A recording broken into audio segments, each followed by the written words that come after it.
શોમાં આનંદ રાઠી શેર્સના જીગર પટેલ જોડાઈ રહ્યા છે. Jigarbhai, good morning, welcome to the show. છેલ્લા 2-3 દિવસથી માર્કેટનો સેટઅપ ઘણો વીક થઈ ગયો છે. કહેવા માટે કદાચ નિફ્ટી રેકોર્ડ હાઈ લેવલ્સની આસપાસ છે, પણ ક્યાંક ને ક્યાંક જે મિડ કેપ, સ્મોલ કેપ માર્કેટનો મોમેન્ટમ છે એ મિસિંગ છે. તમારું રીડિંગ ઇન્ડેક્સ લેવલ્સ પર?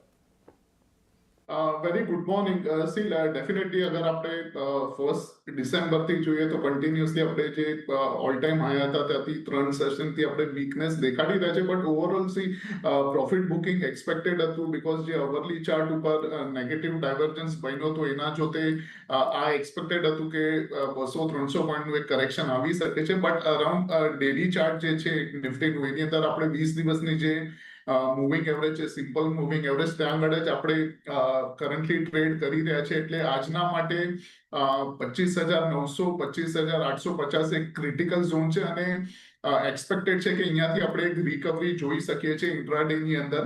અને મોટા ભાગે અગર આપણે પોઝિશનલી સપોર્ટ જોઈએ તો 25,700 નો રહેશે અને રેઝિસ્ટન્સ તો ડેફિનેટલી ઓલ ટાઈમ હાઈ જે હતા લેવલ્સ 26,300 325 ના અપ્રોક્સિમેટ લેવલ છે.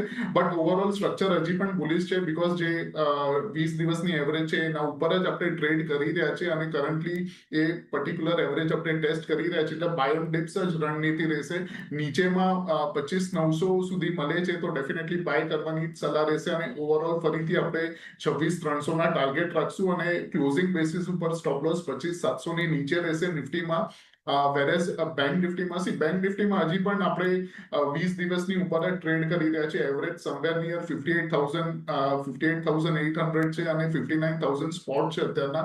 અને અવરલી બેસિસ ઉપર આની અંદર પણ આપણને એક સપોર્ટ એક્સપેક્ટેડ છે, એ જ પર્ટિક્યુલર લેવલ 58,800. તો ત્યાં આગળ બાય કરવાની સલાહ રહેશે બેંક નિફ્ટીમાં. અને ઓવરઓલ ફરીથી આપણે 59,800 ના લેવલ્સ જોઈ શકીએ છીએ અને સ્ટોપ લોસ જે રહેશે એ ક્લોઝિંગ બેસિસ ઉપર 58,500 ના નીચે રહેશે બેંક નિફ્ટીમાં.